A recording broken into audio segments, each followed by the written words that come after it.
aquele justiça, né? Aplica no cabelo. Quando eu chego em casa e tiro a roupa pro meu marido, já é um striptease. Eu começo a me desmontar, né? A pessoa desmonta, né? Tira a unha, o cabelo, o cílio, ai, o cabelo, ai, a unha. Que isso? Eu casei com a boneca, né? Lógico. Striptease.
Ela tá chorando de tanto rir, meu Deus.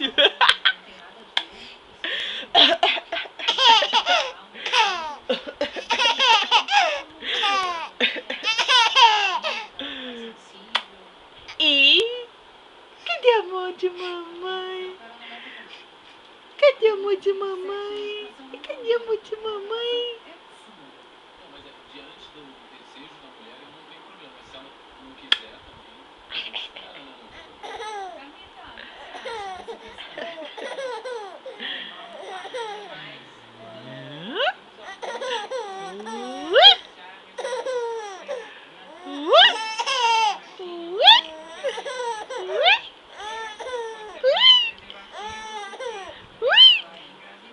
Mamãe tá até toda, meu amor. É, tadinha de mãe.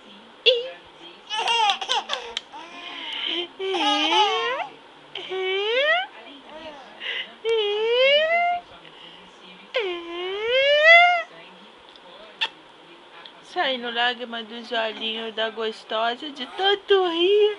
Vem cá, vem cá, vem cá, vem.